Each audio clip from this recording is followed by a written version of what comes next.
Hi everyone, welcome to today's national service. I'll be your MC today. My name is Carmel Mould. I'm from South London community. And yeah, it's looking to be a very good service today. Please join me in prayer to begin. Dear Heavenly Parent and true parents, good morning.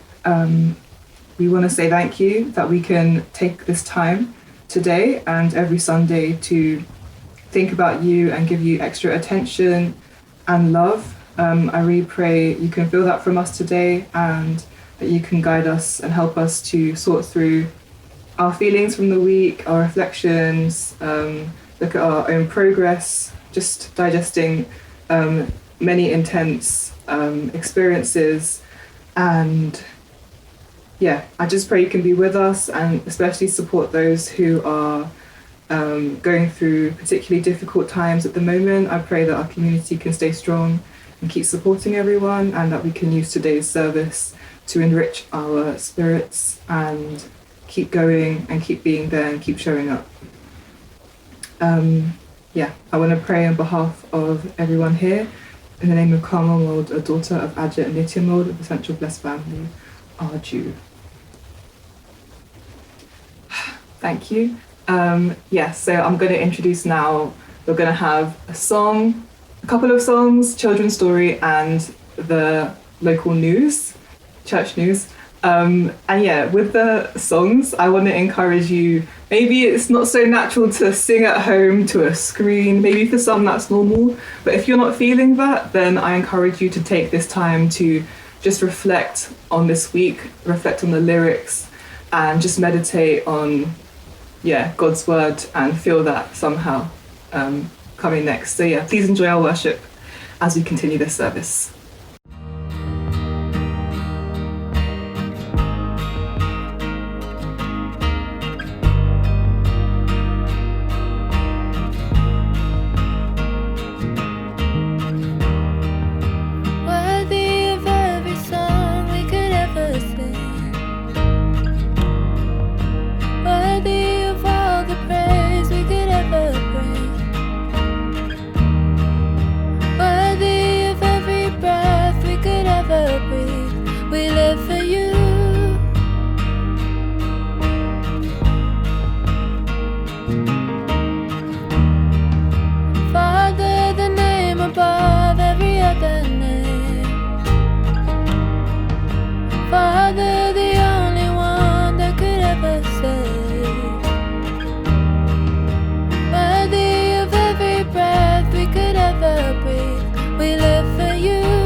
We live for you.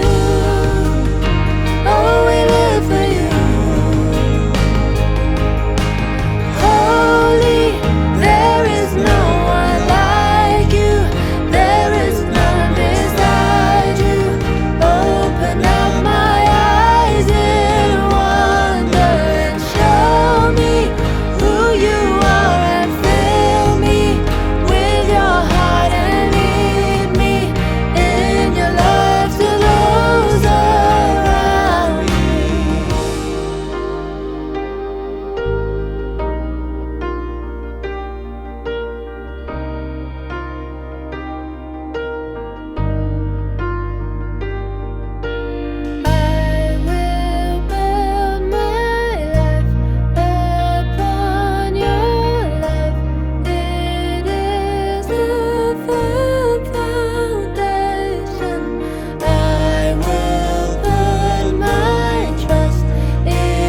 The Frogs Who Desired a King.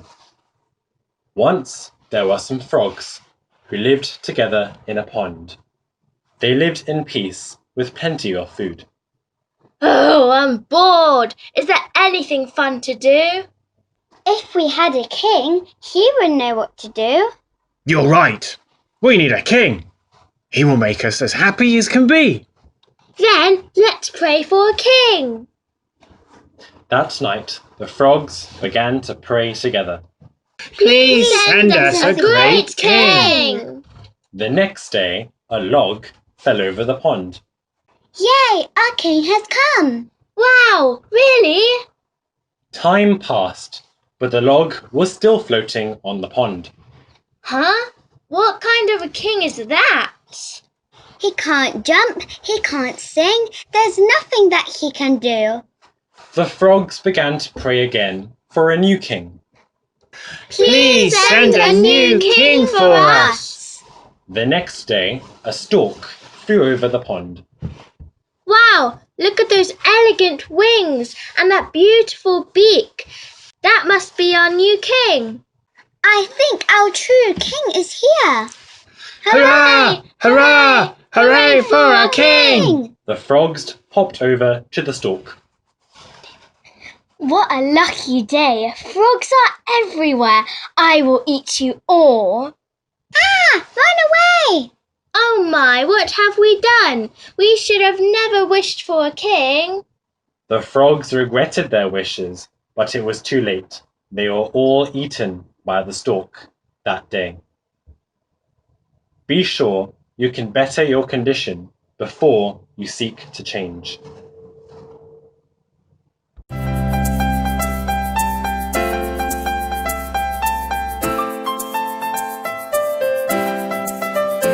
Hello, dear brothers and sisters, and welcome to this week's Europe and Middle East Weekly News.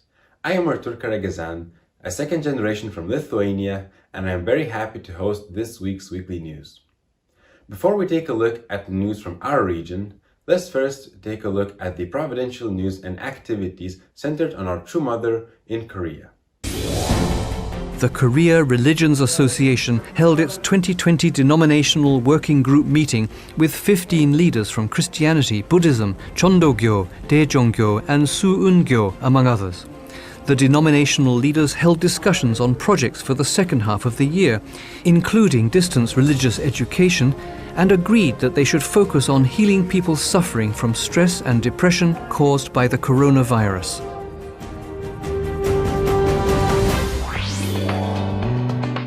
Following True Parents' proclamation of the Heavenly Parents Holy Community, the international headquarters hosted Heavenly Parents Holy Community Chonilguk leaders' meetings for the settlement of a heavenly unified Korea on 15 separate occasions.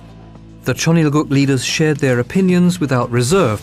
Present were members of the 36 couples, the Korean Family Federation leaders, UPF Korea chapter leaders, leaders from Heavenly Japan and Chonilguk special emissaries, among others. They made the joint resolution to achieve the victory of Vision 2027 by sharing practical strategies and the vision of each providential organization for the realization of a heavenly unified Korea. In heavenly USA, True Parents' peace messages decorated the main street of Las Vegas. True Parents' messages of love, forgiveness and harmony are conveying the values of our Heavenly Parents' holy community and the love of the Mother of Peace for the United States. And in a time of social injustice, I just want to congratulate Mother Moon for getting out her memoirs. She truly is the Mother of Peace.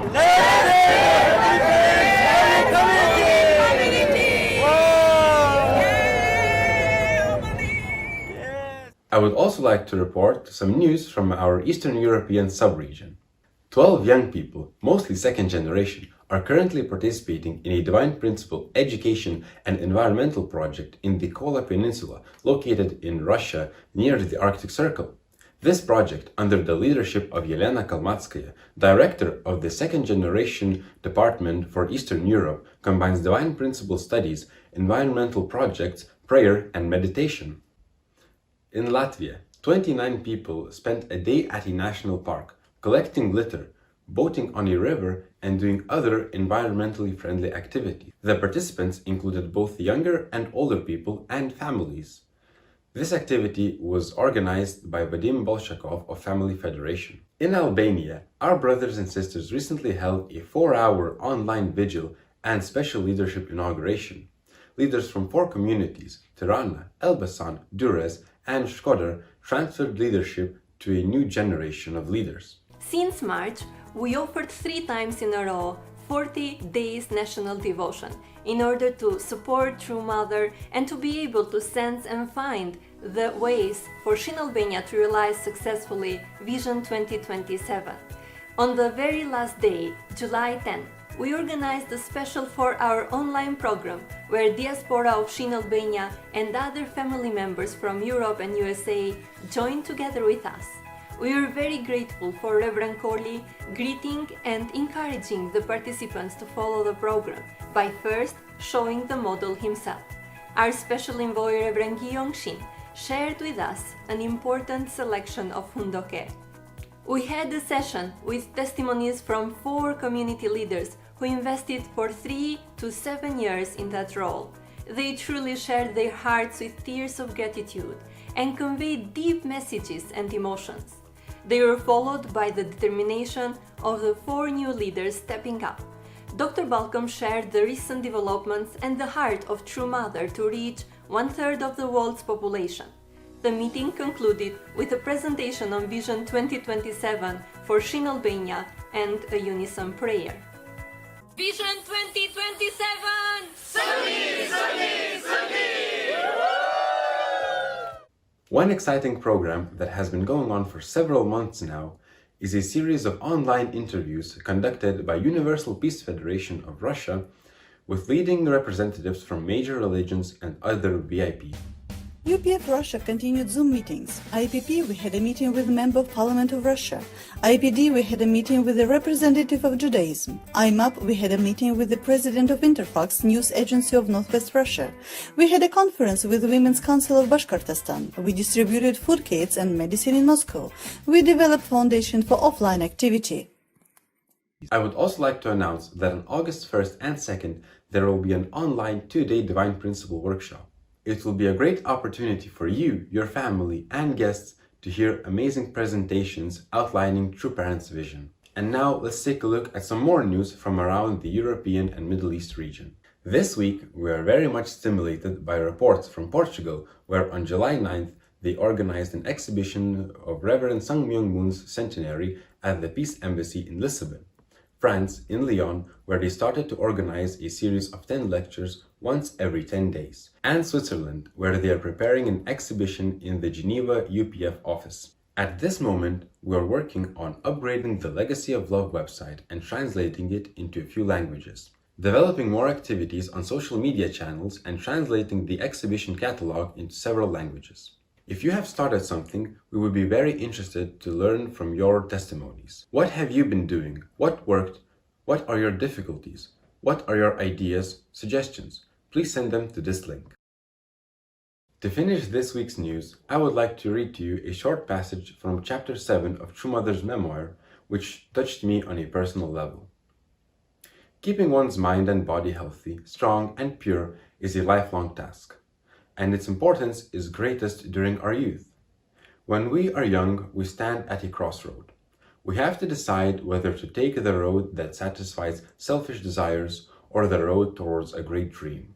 As we begin the stage of life following childhood, we should be beautiful young men and women ready to launch ourselves into the world with courage that comes from having great dreams. The decision whether to take the road of selfish desires or the road of great dreams is a decision we have to make every single day, no matter our physical age, because we are all still very young and beautiful in our spirits. So let us make a tremendous effort to unite with our true parents and sacrifice ourselves for the public purpose to help realize our Heavenly Parents' great dream. That's all for this week's news. Thank you for watching, and may God bless you and your family this upcoming week. 하늘과 땅이 하신 전진 장부모님 수리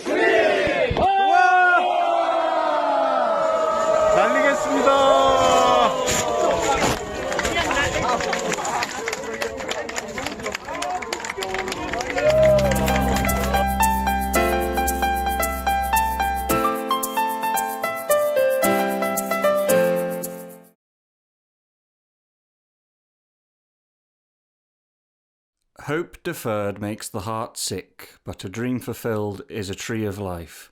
Proverbs 13:12, New Living Translation. What is the most constant of all things? Hope, because this is what remains after all else is lost. A sage of Miletus, 6th century BC. Each new generation endures heartache. Sometimes young people compare themselves to others and lament their status. A desire to give up may pop into their heads and, rather than looking within, they may feel like blaming others or the world they live in. The more difficult our situation, however, the more we have to remember our original dream. Mother of Peace, Chapter 7. Today's growing pains bring tomorrow's sunshine.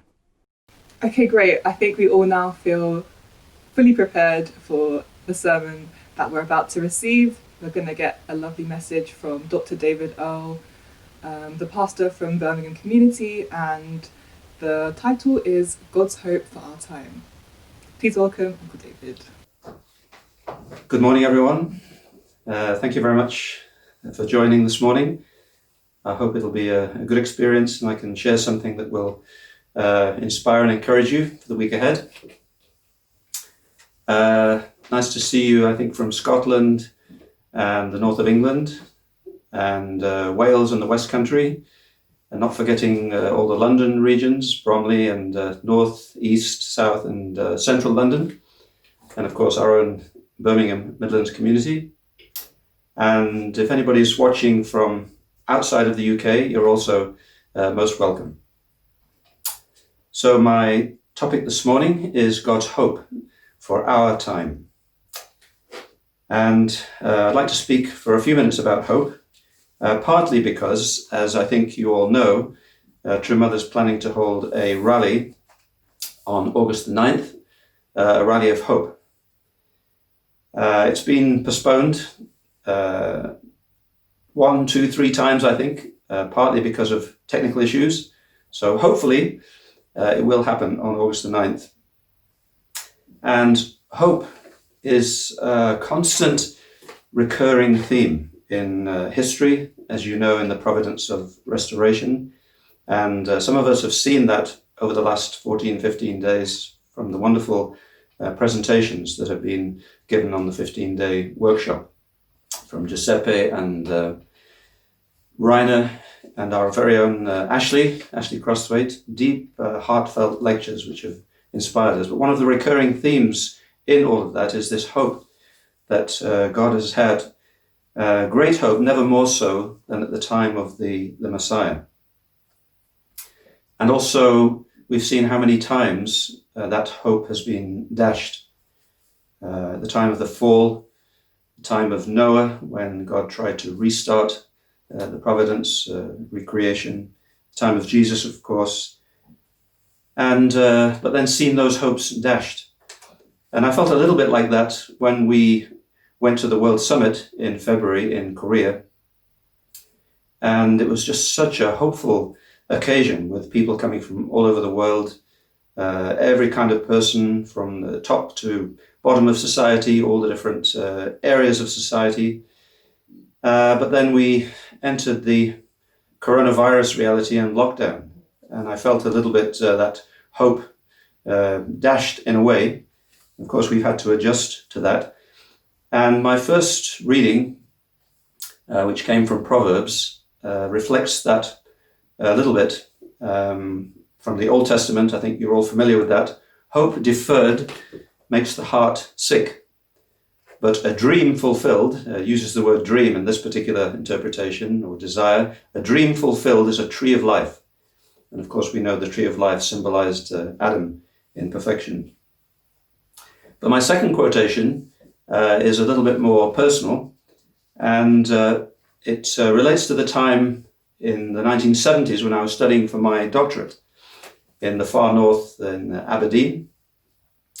I found myself up there in the wilds of northern Scotland, and I got caught about midway through my doctorate in the crossfire between 2 supervisors. I unfortunately had 2 supervisors, Dr. Ron Smith and Dr. Tony Woodham, and somehow they were at loggerheads with each other over my thesis and what direction it should take. And it wasn't an easy situation until things were resolved. And I felt a little bit hopeless at times. So then when I actually wrote my thesis, the quotation I put at the beginning, which you can choose to put on the first page, was the second thing that we read. What is the most constant of all things? Hope, because that's what remains after everything else has been lost. And that's a bit how I felt when I was doing my doctorate. But actually shortly after that, then I met our movement and learned about True Parents, who had brought this incredible hope into the world. And for me, the rest was history. So that recurring theme of hope has also been present with our True Parents and the Providence as it's developed over the years, none more so than in America, especially in the 70s, in the early 70s, the Day of Hope tour, 73, October the 20th, Father spoke about God's hope for man.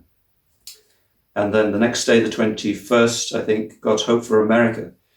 And that same theme of hope was reiterated in June of 76 at Yankee Stadium, God's hope for America. So I think we're all familiar with that history. But if we fast forward 40 years or so until today, then we find our true mother still encouraging everybody, still encouraging us and saying that all will go well, still trying to generate this feeling of hope.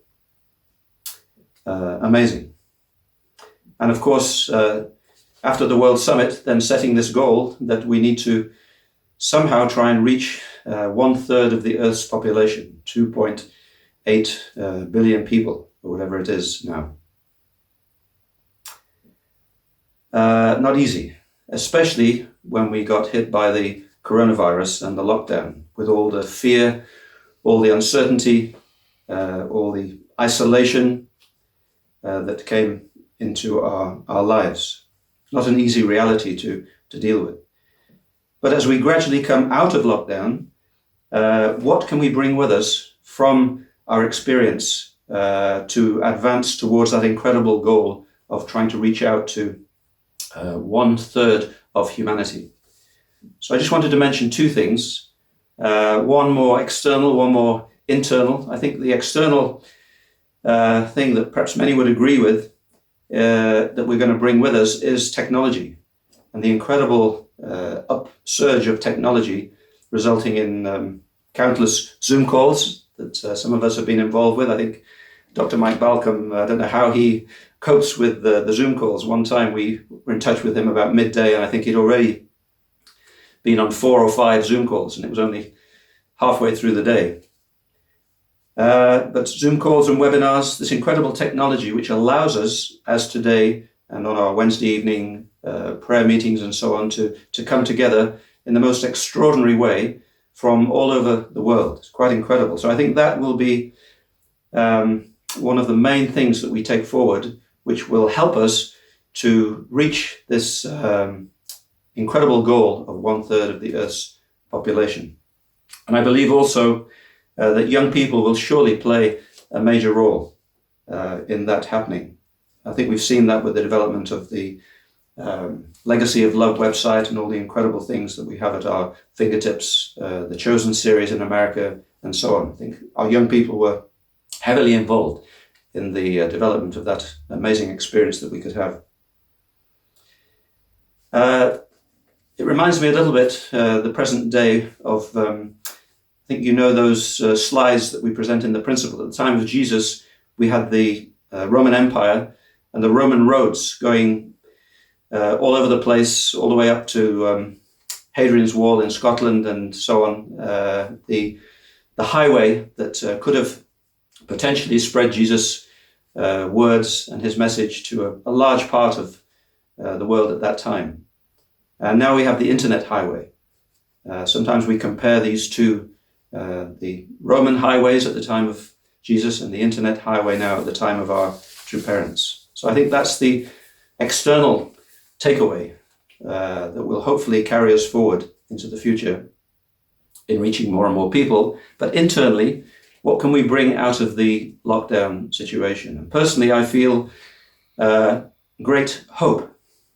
I feel great hope as we begin to contemplate getting back to whatever normal is going to mean in the near future. Why do I say hope? Why do I say that? Dr. Mike Balcom and True Mother have been encouraging us to increase our devotion during this lockdown time. So Patricia and myself, we've had the most profound experiences reading the Holy Scriptures, the Champa Gyeong, the Cheonsong Gyeong, being able to watch the Chosen series, and of course now being able to read True Mother's autobiography. So in terms of God's providence and the life of true parents, Father and Mother Moon, we could see and we were reminded of the countless times during which God showed his presence and worked in the most extraordinary ways, and often in extremely difficult circumstances.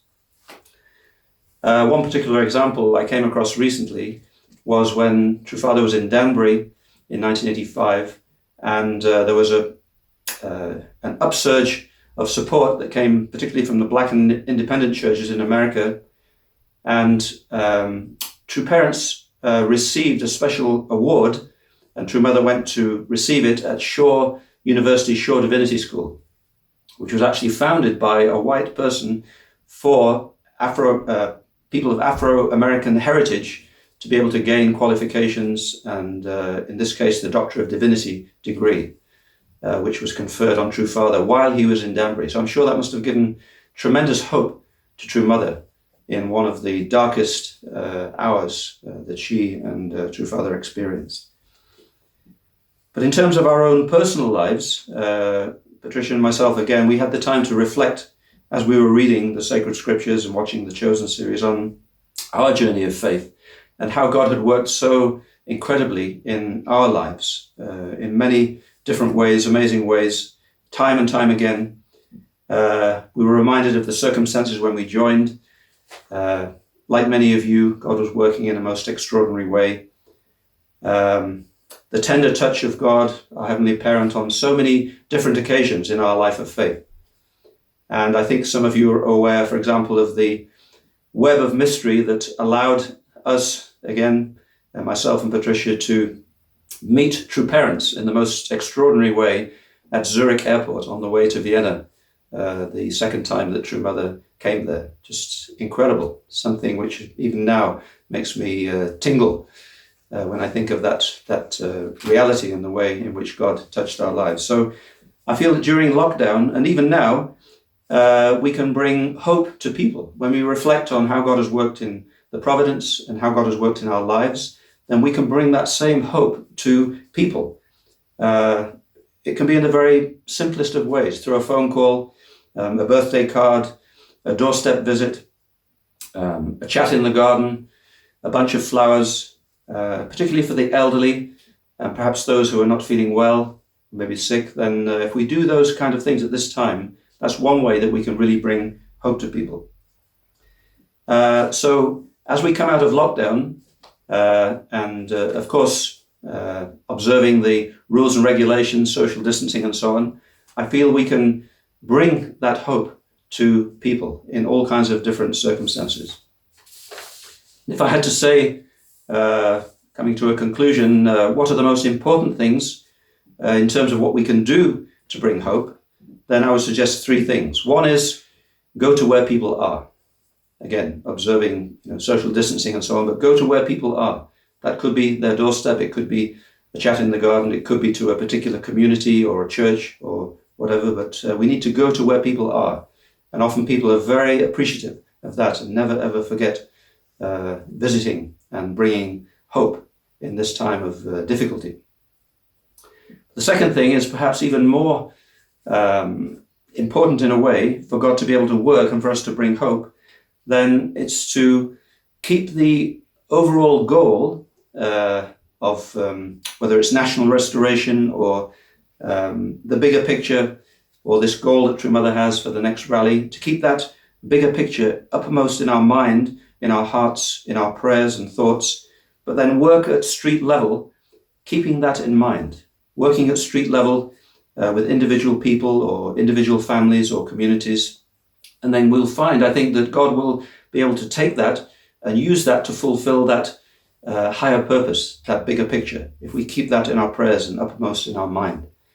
Again, Patricia and myself have had the personal experience of, with individual people, I can think of 3 examples, one in a mosque, one in a church, and one in a Hindu temple, where we built relationships with women in each case.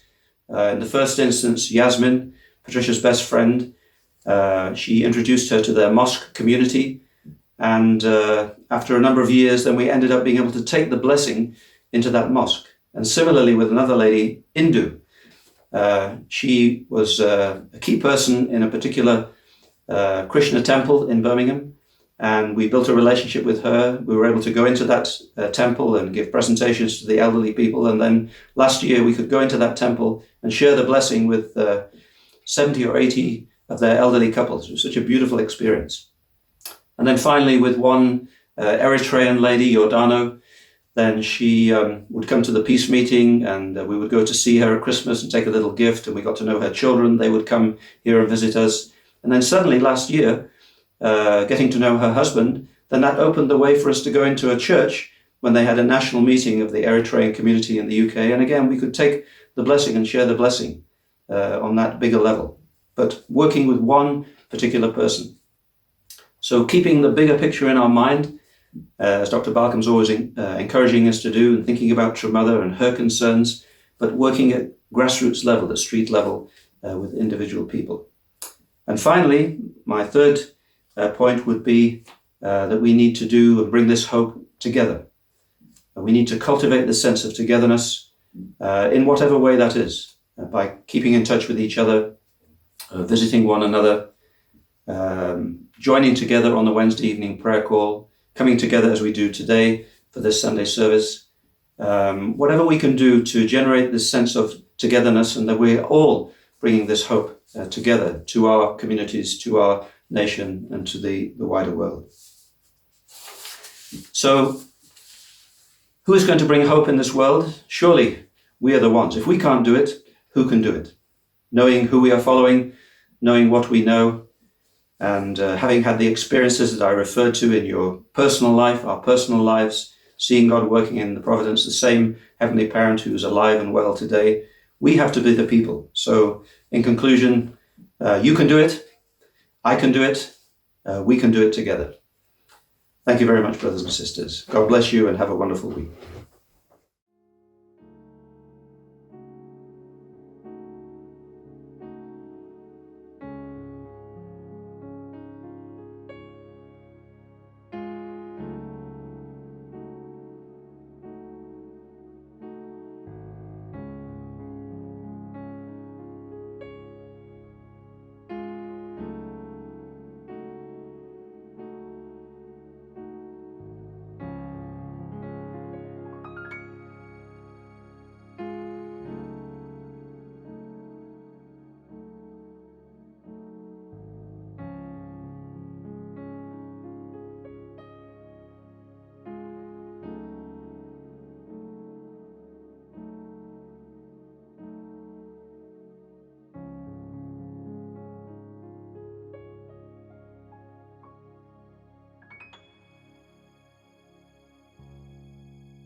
It's with a heavy heart I stand here before you to talk about the life of our beloved brother, Mr. Toby Warren, who was ascended in this last few weeks.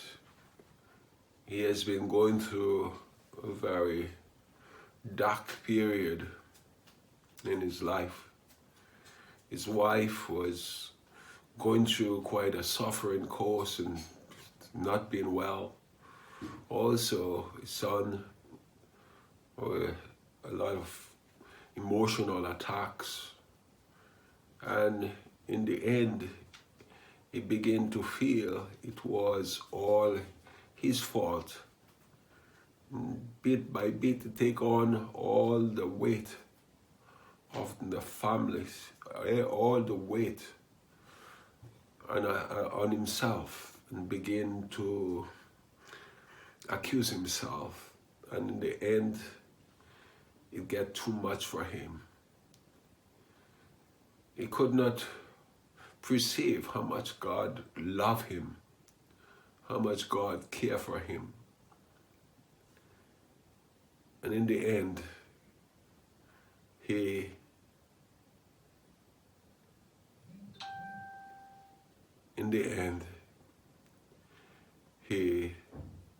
decided that was enough.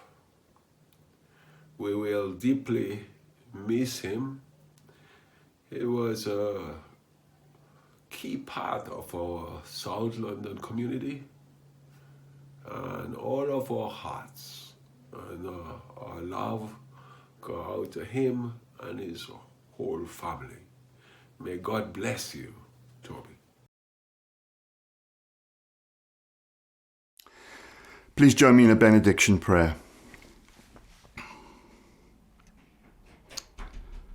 Dear God, our Heavenly Parent, we're very grateful for all the many blessings that you give to us, and grateful for this time that we are living in. We thank you for this message and being able to participate in this morning's service. We want to invite you here now as we begin this week. I pray a blessing on each person here participating and all those that will listen in the future. We want to offer ourselves to you, offer our lives, our week ahead to you, that you can guide us and be with us. I pray that we can have you in our thoughts, in our hearts and minds, that we can bring you into each moment of each day in all that we're doing. All this I want to offer to you now and pray to you in my name, Jeff Bateman, father of a blessed central family. Adieu. Thank you everybody for joining our service today. I hope you've had a great experience. Please join us on Zoom for some chats in local communities. The links are in the description below. And otherwise, have an amazing week. I hope that, it can just be a really good week. See you later. Bye.